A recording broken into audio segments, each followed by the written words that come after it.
football. James, Notre Dame, man. I don't know if you've seen this game with Notre Dame and USC. So Notre Dame broke USC's winning streak. This past Saturday, 48-20 at their home field. All I gotta say, man, is defense.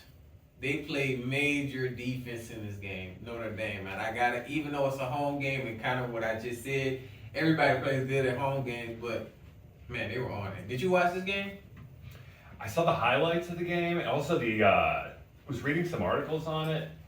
And, to have a win streak like that sapped, I think they just weren't expecting what Notre Dame was going to bring to the table then. Yeah, definitely. And, I guess they said, this is, you at our house, so this, that's out. We finna show y'all what it is. But I think, honestly, Notre Dame is one of the first official teams that kind of challenged them, especially on the defensive side. I didn't know they were that good on defense. But if we kind of just get into USC, if we just start off with them, man, that quarterback, he was not connecting with the wide receivers. I don't know if you kind of noticed that. I feel like a lot of people are hyping him up right now. A lot of people are saying these college quarterbacks are definitely NFL bound. You got to understand, they're still playing college level, football. They haven't even touched the NFL field or even that experience. So, they're hyping them up too early. You know what I mean? They're going to make mistakes. They're going to, they're still learning. How do you feel about that whole just idea of that? Well, the, unbeaten record and then, winning those game after game after game, that definitely kind of boosted up the quarterback, his profile, and then also maybe just his, attitude towards the field and everything. And that's a good thing. You want your quarterbacks to have confidence. But you also want them to be careful with the football. Yes. And, you had mentioned not connecting with the wide receivers. Mm. That's a big thing. Yeah. The 3 interceptions in the first half, that was major too. And man, that was terrible. One of the things that I think we need to pinpoint is the offensive line for sure. Oh, yeah. Yeah. I'm not going to just put it all on him. It's definitely the offensive line that definitely needed to cover. But you got to also, as a quarterback, if you don't know if that, that wide receiver is going to get to that ball, you shouldn't throw it. I'd rather just take the tackle or throw it on the sideline, something, because when you throw those interceptions, man, you're throwing the game away. You're throwing the game away already. And, 3 that's how I kind of knew it was bad when they had 3 in that first half. It's like, I get it's a college game, but you still want to try to be careful with those interceptions, early in the game. So the pressure he was feeling there, though, I feel like that first pick six, for sure, that there in the first quarter, could be blamed on the bad line play. I saw the defensive line just burst through the offensive line. Oh yeah, so quickly. They were. I don't know, man. I don't know what type of fuel they were on, but they were on it. They were not letting up. But see, the only thing, another con for USC, they played too much man coverage. And, we kind of talked about that. When you play too much man coverage and not enough zone, you're not really getting far as that. They definitely need to play more zone, and I feel like Notre Dame kind of already had that idea. That's why they were so locked in. They're all over the place on each wide receiver, not letting them get in the middle. But yeah, that, and then just, it's a lot, man. Like I said, but we'll get into Notre Dame right quick, man.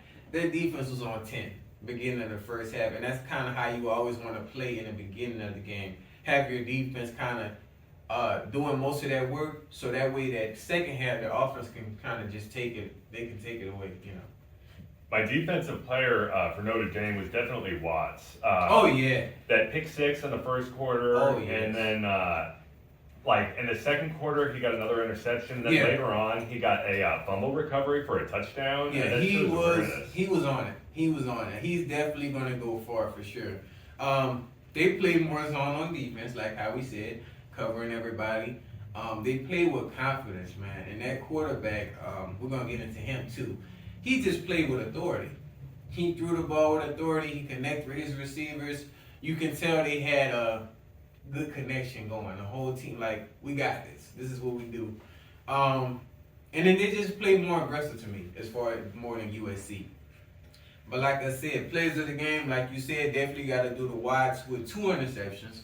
And then quarterback Sam Hartman, he had 12 completions, 126 yards, and 2 touchdowns, no interceptions. Just based off those 2 quarterbacks, what was the other one's mistake? Williams, I think his name. Yeah, Williams. What was the difference between these 2 in this game?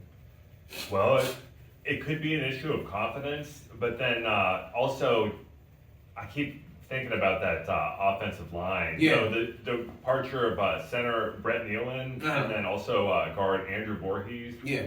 They're gone now. Yeah. So this season, you see them averaging 2.43 sacks per game, and that's a total loss of 124 yards. Yeah. And against Notre Dame alone, 6 sacks is what they gave up. Wow.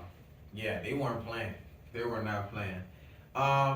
So that kind of leads into that last final question. What was more the reason that Notre Dame winning, defense or USC quarterbacks number of interceptions?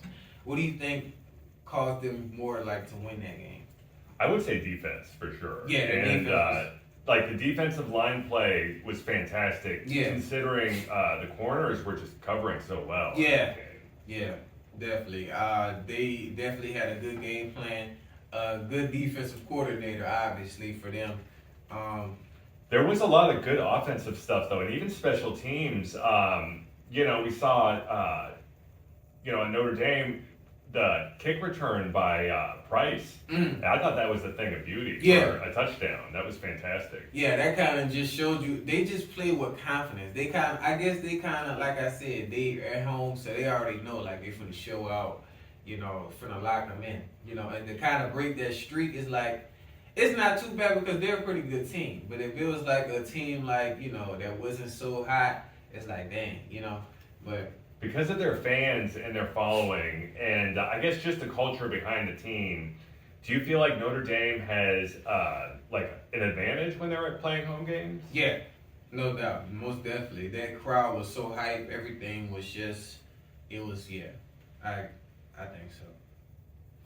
But you guys, let us know, how y'all feel about that game and kind of just who's y'all favorite college team right now. Definitely, I like Notre Dame and I like LSU, James. I like LSU, and I kind of want to see, since their defense is so good, I want to see Notre Dame versus Georgia State.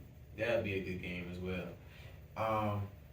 But yeah, you guys, let us know, how y'all feel about that and everything like that. But of course, last but not least, we're going to get into the NFL results. Week 6, it was pretty good. It was. This past Sunday.